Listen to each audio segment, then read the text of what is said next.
Today's documentary, Ibn Battuta, The Ocean's Price. The water wasn't water anymore.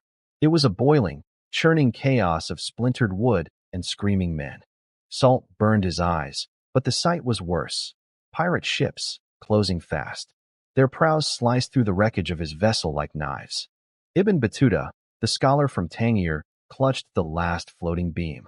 His heavy robes, his only shield against the sun, were now a death shroud, dragging him down. A grappling hook thudded into the timber beside his hand. Rough hands seized him. They pulled him from the sea not to save him, but to strip him. Every possession, every coin, every scrap of parchment that recorded his 30 years of travel, gone in an instant. The pirate captain looked at the dark-bearded man in the soaked turban. He saw a prize, or a corpse. This was not the journey he had imagined when he left Tangier in 1325. He was a Qadi, a judge, a man of letters. His world was the written word, the quiet of the madrasa.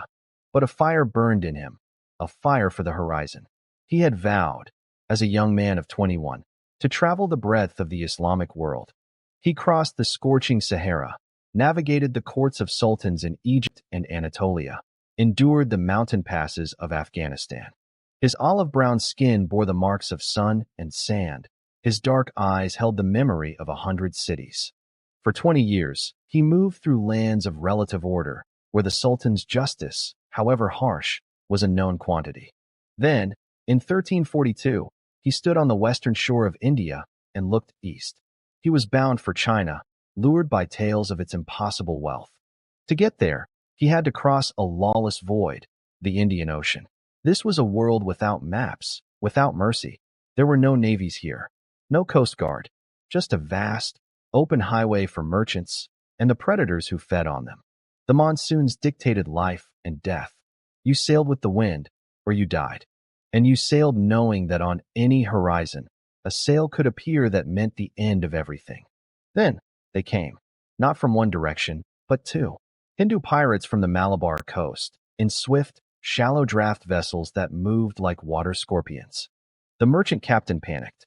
The crew, a mix of Muslims and Hindus, fell into chaos, praying to different gods for the same salvation. The pirates rammed the ship. The first shock of impact threw Ibn Battuta to the deck. The air filled with the twang of bowstrings and the metallic clash of steel. He saw a sailor next to him fall, an arrow through his throat. The scholar from Morocco, a man who debated theology in ornate palaces, was now crawling on blood-slicked planks, searching for cover that didn't exist. It was over in minutes. The pirates swarmed the deck. They rounded up the survivors. Ibn Battuta, with his distinctive North African features and fine clothes, was pulled forward. They tore his turban from his head. They ripped his outer robe, searching for hidden pouches. They took his money belt, his riding kit, the gifts from sultans he carried to impress the emperor of China. All gone. He was left in his underrobe, shivering not from cold, but from the utter humiliation of loss. He was a shell. They herded the captives onto the pirate vessels. As they sailed toward a hidden cove, Ibn Battuta looked back. This was his first lesson. The ocean gave nothing. It only took. In the pirate stronghold, they were thrown into a makeshift pen. The air stank of sweat, fear, and rotting fish. The pirates debated their fate. Ransom? Enslavement? Simple murder? Ibn Battuta's knowledge of languages saved him. He heard them speaking a dialect of Hindi he recognized. He called out. He proclaimed himself a Qadi, a man under the protection of God. He invoked the name of the powerful Sultan of Delhi, Muhammad bin Tughlaq, whom he had served. It was a desperate bluff. He was thousands of miles from the Sultan's influence, but the name carried a shadow of power. The pirates hesitated.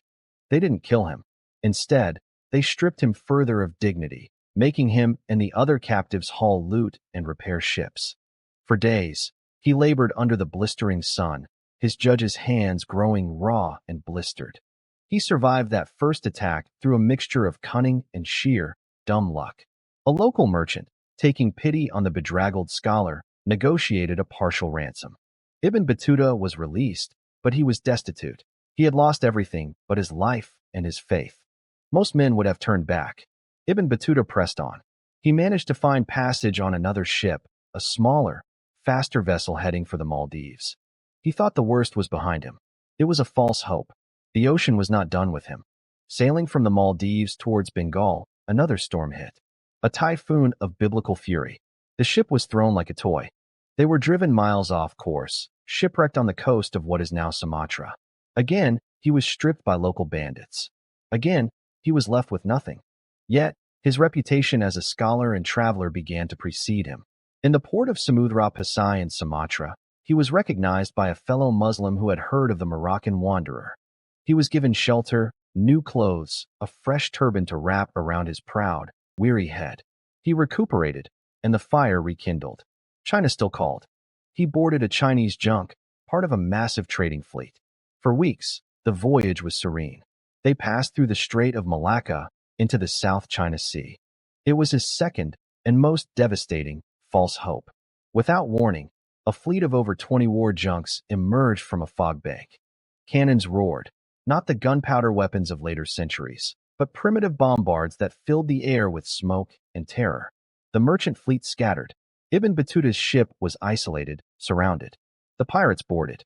This time, there was no hesitation. They killed the captain immediately. In that moment, absolute clarity struck. He tore off his distinctive outer robe. He smeared his face with soot and grime from the deck. He huddled amongst a group of terrified merchants, trying to make himself small, invisible.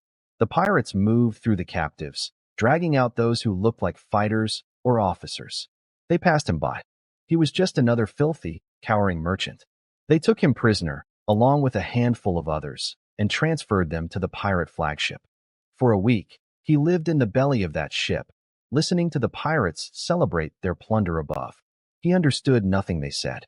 He was a ghost, a man already dead to the world. Salvation came from the very forces that governed this merciless sea. The monsoon was turning. The pirates, laden with loot, needed to make for port before the weather closed in. They made a mistake. They sailed too close to a well-defended Chinese naval outpost. Seeing the pirate flags, the imperial warships gave chase. A running battle ensued. In the confusion, Ibn Battuta's captors, worried about their precious cargo, neglected their prisoners. As the pirate ship maneuvered violently, he saw his chance. A skiff, torn loose in the fighting, bobbed alongside. He didn't think. He moved. He slipped over the side, dropped into the icy water, and hauled himself into the small boat. He cut the line, and he drifted, alone, as the battle raged in the distance behind him. He was picked up, half dead from exposure, by a fishing vessel. He eventually made his way to the great port of Quanzhou in China. He had survived, but the man who walked the bustling wharves of China was not the same man who had left Tangier. The ocean had stripped him of more than possessions. It had stripped him of innocence. He would eventually turn for home, his journey coming full circle. But he never again looked at the sea as a mere expanse of water. It was a desert more perilous than the Sahara, a lawless frontier where faith and cunning were the only currencies that mattered. The scholar had sought the world's wonders.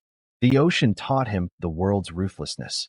And in that terrible lesson, written in salt and blood, he found the deepest, most harrowing truth of all, that the greatest adventure is not in seeing new things, but in surviving to tell the tale. Thank you for watching. If you enjoyed this documentary, please subscribe to our channel. We bring you fascinating documentaries on history, science, civilizations, mysteries, and the untold stories that shaped our world. Hit the subscribe button and the bell icon so you never miss a new release. See you in the next one.